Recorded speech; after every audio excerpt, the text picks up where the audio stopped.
Welcome to another episode of BHP Book Club. I am your host, Kelly Morgan. We are back for season 2. We took a brief break and we are back with more authors to hopefully find more readers and more readers to find more authors.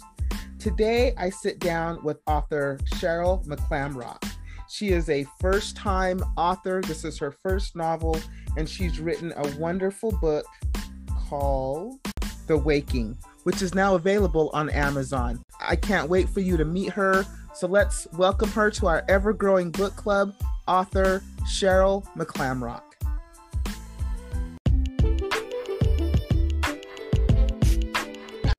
Cheryl, welcome to the podcast. Thank you so much for being a part of the book club. How are you?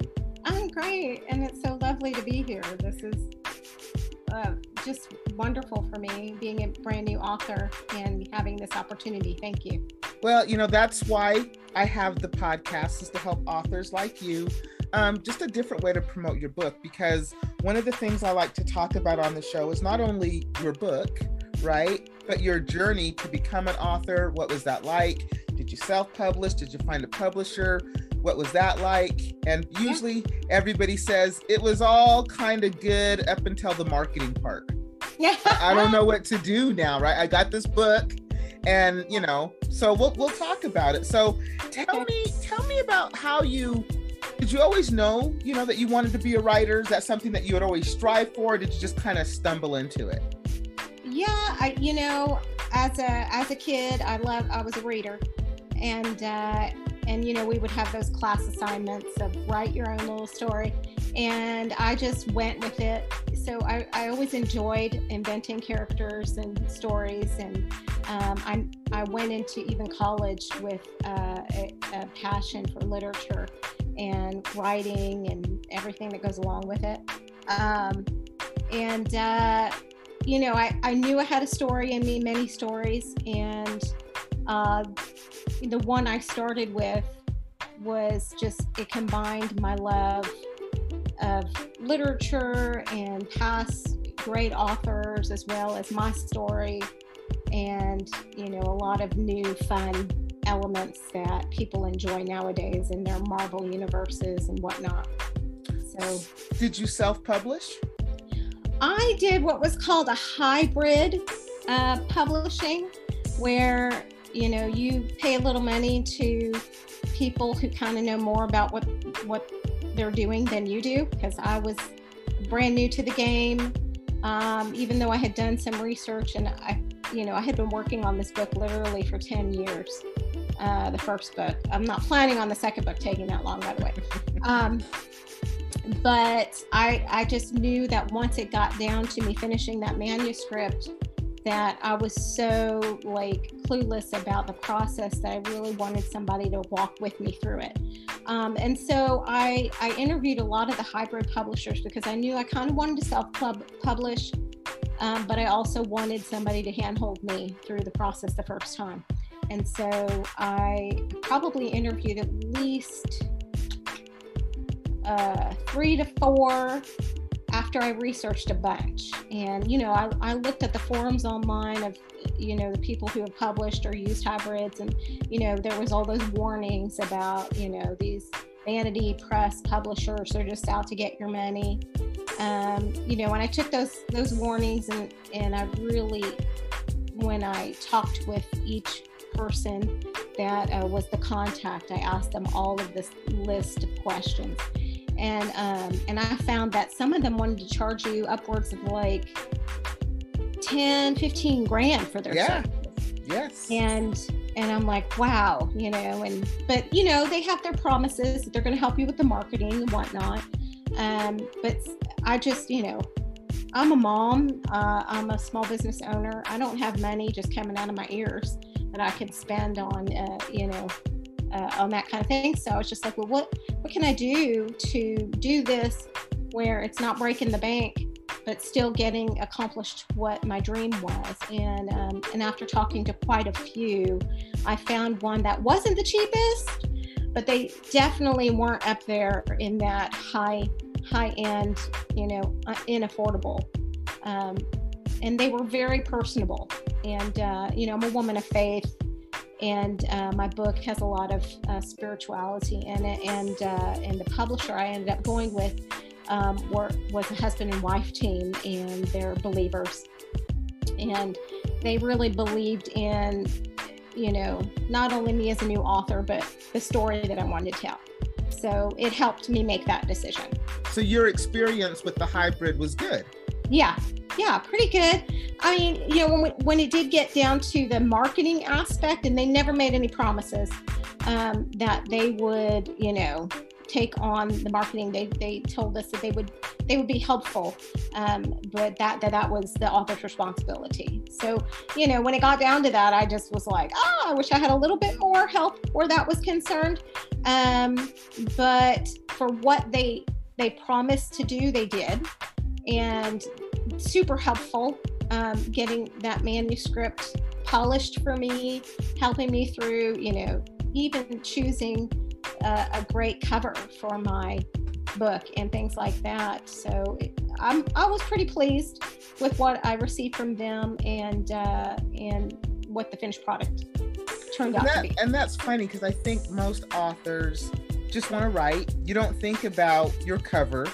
You don't think about maybe that, you know, at least for me, when I write, the first time I ever wrote anything, I wasn't going to let anybody edit this. This is great, just the way it is, right? Yeah. And it's not. You need an editor. You need help. You need people to kind of help you, even if you self-publish, right? You still need that help. And so I've learned a lot just from the podcast, and the whole idea is to be able to pass information on, because as I tell everybody, there is somebody right now who would love to be where you are.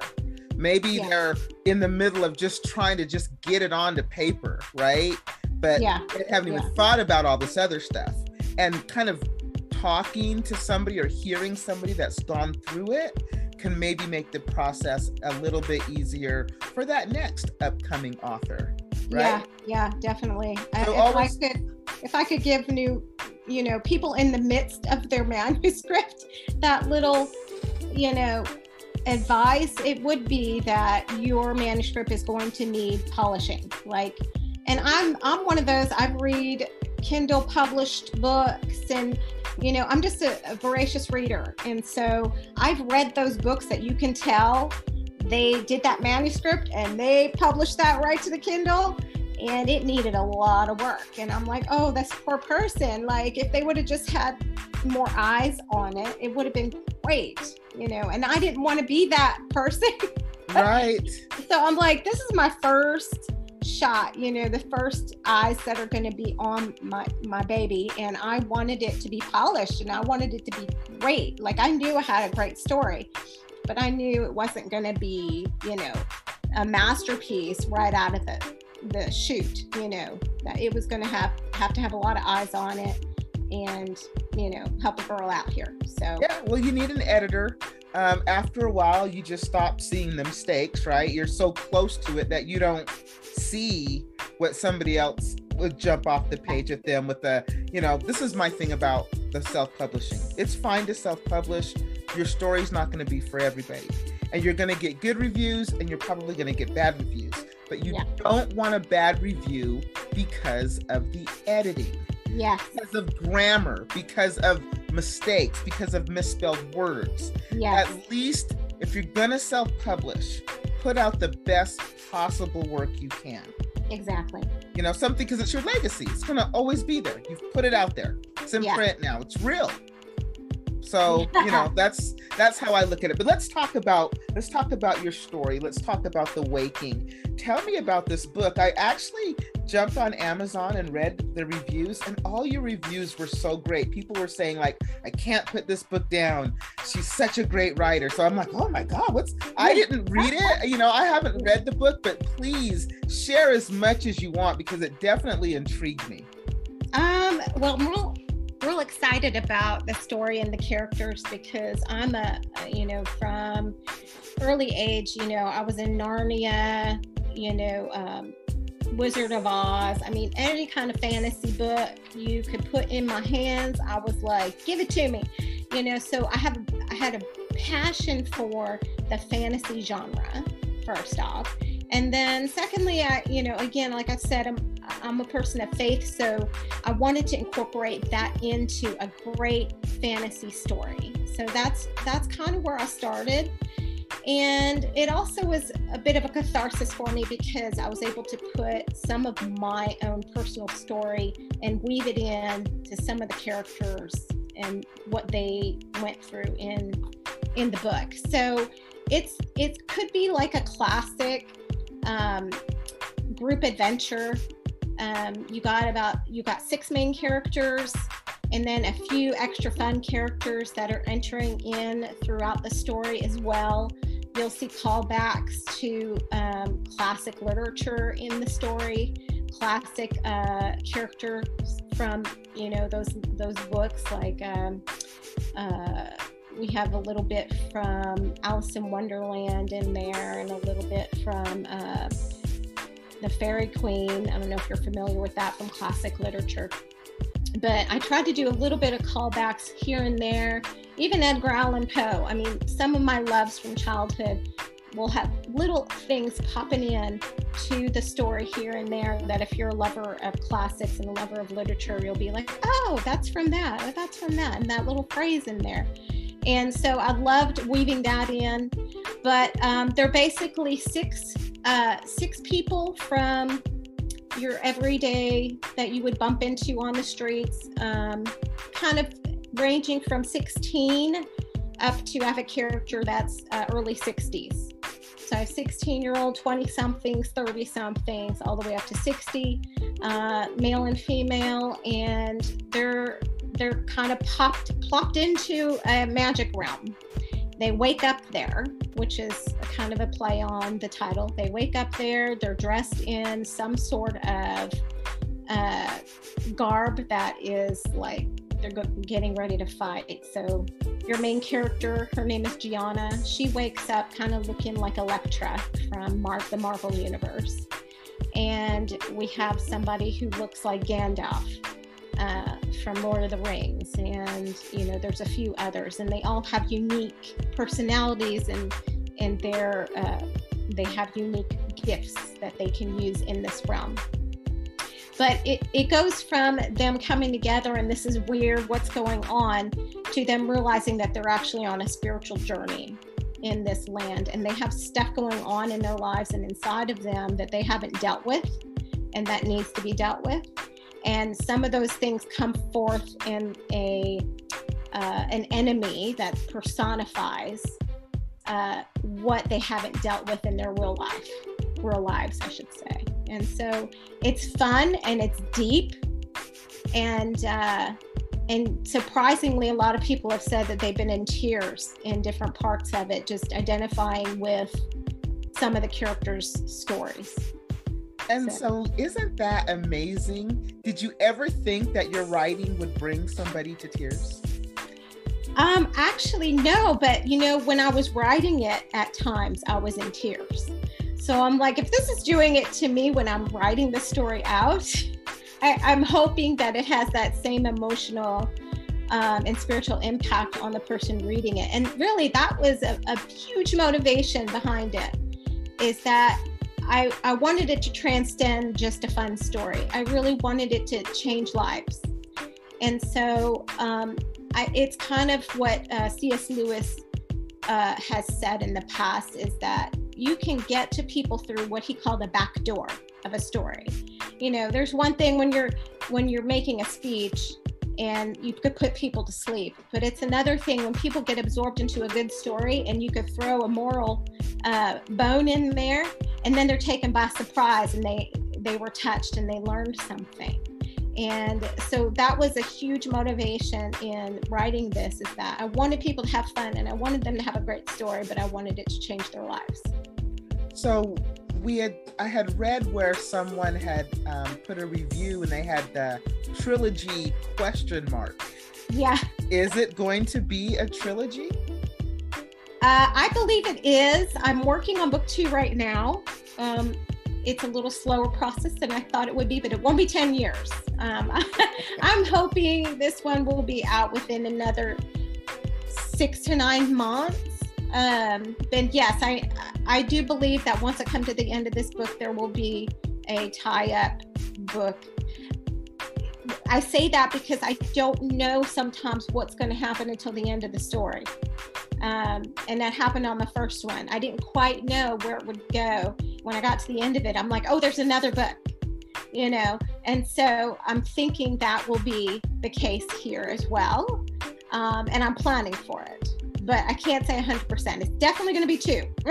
That's for sure. I've spoken with a lot of authors, and a lot of people have said to me, you know, I just sit down and I write, almost as if it is channeled to them. It just comes. And I'm the same way. I can just sit down and a story will pop into my head and I can just go with it. And the characters take on lives of their own. And before you know it, you're having these conversations. How do you put your ideas onto paper? Do they come to you? Are you somebody who is very structured? You know, I've seen people that write notes and they write outlines, and where some people just sit down and write. What do you do, Cheryl? I'm kind of a combination of that. I think I have an idea, and I definitely do notes. I'm a note taker, but I've tried doing outlines, and it always turns into, I can get like halfway through the story on an outline and then I don't know where it's going. So the outline just ends, but it's sort of a direction.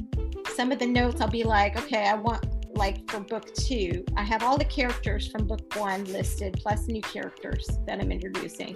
And I put little notes by them, like, I think in this story, we're going to take this character in this direction. And then as I write, I have that note in my mind. But even so, like I've veered from the notes as I'm writing. So I sort of discover the story as I'm writing, but I have some sort of idea of where I think I want it to go. Does it just come to you? It does. And sometimes surprising things, like I'll be driving, thinking about the character and what's going on with them. And obviously I pray through and I'm waiting for the Lord to give me that inspiration. And I believe he does. But sometimes I'll be driving and it'll be like, oh, that's where they're going, you know? And I'm like, I have to remember that because I don't want to forget it before I get back to my computer. And then sometimes as I'm writing, I'm discovering where they're going. But there's been a lot of times I stop because I don't know what happens next. Mm-hmm. And I wait for a little bit. I toy with things. Sometimes I make a note, what would I do in this situation? But then sometimes I have to walk away from it and just let that idea play itself out in my head. And I think about it over days. Yeah. I think a lot of people do that. Like it said, it's just almost like a channel. You'll just get a download and you'll just start writing. That's the only way that I can describe it. It's exactly like that a majority of the time. I feel like I'm just getting it and I'm putting it down, and it surprises me. Sometimes especially on the first book, getting through some of the real thick of the adventure in the middle towards the end of it. Like, I don't know what's happening. I don't know what's going to go, I don't know what's going on. I'm writing the chapter and I finish the chapter and I'm like, wow, I can't believe that just happened. And it's like, you don't know where it came from. It's like, that didn't come out of my brain. I know it didn't. And that is cool. That's a cool feeling, I think, to be able to do that. So tell me, the book was published when? October of 2020, which is right in the midst of the COVID shutdowns. So a year ago, the book comes out. What have you been doing for marketing? Oh, that's a good question. I've been researching a lot, posting a ton on Instagram and Facebook, trying to get new connections on Instagram and Facebook to, get more people to find it. What I went what I did from the get-go, since I couldn't go anywhere, I was calling Barnes & Noble, I was calling Half Price Books, and I'm like, I'm a new published, local author. Is there anything that y'all, and they'd be like, no, we're not doing anything right now because of COVID. I got that over and over and over again. And I'd be like, okay, I'm kind of up a creek. Like I couldn't even, because it's a Christian fantasy. I was calling a couple churches I'm connected with, and I'm like, hey, can I come by, one of your Bible studies or your women's groups and present, my book, and no, we're not meeting, Right, because of COVID. Yeah, so I'm like, what in the world am I supposed to do? So I kind of just went with a few of my good friends that had lots of big followings on Facebook, this is something somebody suggested to me. Find your friends that are influencers that have tons and tons of followers, and send them a copy of it, and get them to read it and get them to rave about it. And so I did. I found about 5 or 6, what I would call good friends. I mean, they're friends of my past, somebody I went to college with, but whatever had a large following of people on their social media. And I immediately messaged them or called them and said, look, I need a favor. Would you please read my book? I'll send you a free digital copy of it. And then would you please tell everybody on your social media how great my book is? If you love it, obviously. If you don't love it, then just keep it to yourself. But so they all agreed. I mean, but this was the hard part. It's easy to agree to read somebody's book, but it's hard to actually get them to read the book. That is true. So I had about 2 of the 6 read it right away. And they went ahead and did that. They loved it. They were like, this is phenomenal. I will tell my whole, social media about it. And so they did. And that was nice. You get a few people who buy your book that way. And then, the other 4, it was like chasing somebody, and bothering them. And I'm like, I hate to bother you, but did you read my book yet? So, some of them still haven't read it, and they apologize, but they were just like, we're busy and blah, blah, blah. And so, that didn't work as well as I would have liked, but here and there, I've gotten a plug from people who I just did not even expect. And they've held it up on their page, and I just read Cheryl's book and it was amazing. And I've gotten like a few people to buy it from that. Another thing I've been trying to get people to do, I've probably sold, and I don't know the exact detail because this is something I have to, with my publisher, I don't get the numbers myself, like they get the numbers. Mm-hmm. And so I'm always kind of having to chase after them and be like, hey, what is my numbers? How much have I sold so far? But I think I've sold a few hundred so far, which is, that's fantastic. Yeah, congratulations. I don't know how to gauge it. But you can see I have about 23 people who have reviewed the book on Amazon. I know for a fact way more than that liked it and way more than that read it, but I'm having such a hard time getting people to review me because I'm like, please, if you love the book, and I don't know how many times I could post this and message people, please, if you love the book, can you please review me? Because I'm like, that can be an important aspect to getting your book out there. What about an audiobook? I've had a request for it, but my publisher doesn't have that option, and I know that it's something that you can do on your own. I just haven't visited that yet. I will tell you that I think when you do an audiobook, I think you even open up your audience that much more to the people who just won't pick up a book and read it because we're all busy doing things. But to listen to a book is a completely different experience. And the only reason why I'm saying this is because I am right smack dab in the middle of editing my own audiobook. Oh, wow. Right? So I went through the motions of what do I do? Do I record it myself? Do I hire somebody? What do I do? And I went back and forth and back and forth and back and forth and finally said, you know what? the first out the gate, I want to try it myself. I just want to see if I can do it, because it's not a long book. It's a novella. And mind you, this is not about me and my book. This is about you and your book. I just want to give you this information. No, tell me. Your book sounds like it'd be a great audiobook, right? So I learned how to edit, and I know how to edit from doing a podcast. So I can edit audio. Yeah. And people have said, Kelly, you have a really nice voice. Okay, I guess. We'll try it. And I recorded the entire book in a weekend. Wow. Right? That's just me recording. That's no editing. That's just me recording it, reading it and recording it. I sat down and did it. Now, the hard part, which is the tedious part, is the editing. I will tell you, Cheryl, if you decide to do it, it can be done.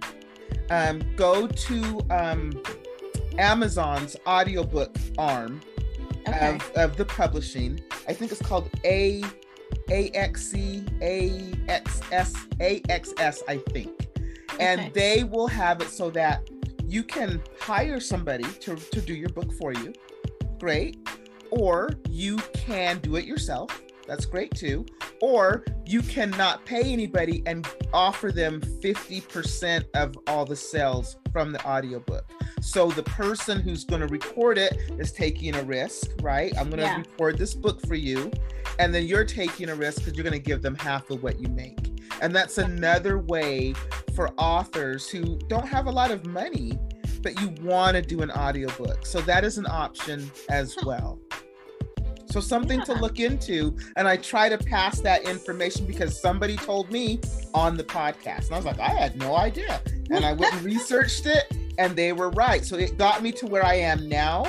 It's very, very, it's a process, but I believe that it will be worth it. And anybody that does a fantasy type book, for me, I love to listen to that stuff. Yeah. Right? I love to listen, so I can just close my eyes and then just picture the world that you're telling me, you know. And so I just feel like your book would probably be a fantastic audiobook. Well, I appreciate that info. You know, because I thought, man, I can't even think about that process and the possibility of what that would cost, you know. And I just never, and you know, myself, like me reading it, I'm like, I don't think I'd want to, because of you know, however I feel about my speaking voice, but I'd want somebody who had, you know. Yeah, and there are people who are on there. There are people who are on there who maybe have great voices, but maybe don't have a lot of voiceover experience. So maybe they're new to the voiceover world, like you're new to the author world, and you guys can make a match. Both not have this huge investment. And I don't know how long you give them half the proceeds. I don't believe it's forever. Right? I don't believe it's forever, but maybe for a year. I'm not really sure. I don't want to give out misinformation because I didn't go that route. I decided to try it all myself. And if I don't like it, when I finally listen to the final product, if I don't like it, then I will look out for somebody to help me with it. But right now, I'm just kind of plugging along, and we'll see what happens. Oh, I'd like to know how that goes for you. Yeah, I will. I'm happy to share with anybody who's interested. And then, of course, you know, like I said, I just think it's something that you should look into. I think you will be pleasantly surprised about how easy it is nowadays. I think COVID is what kind of pushed that audiobook thing forward. I really do. So it's something that I talk to all authors about, because I think you got a whole brand new audience that knows nothing about the waking that would probably love it if they could listen to it. Yeah, thanks. Yeah, I think I'll definitely look into that for sure.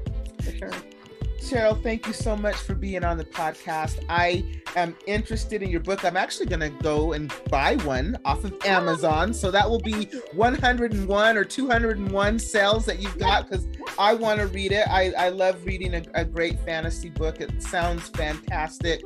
I would love for you to come back when book 2 is ready. Oh, most definitely. So we can talk about book 2, and, you know, hopefully we'll find you some new readers. Oh, I appreciate you so much. Thank you so much for having me on. You're welcome.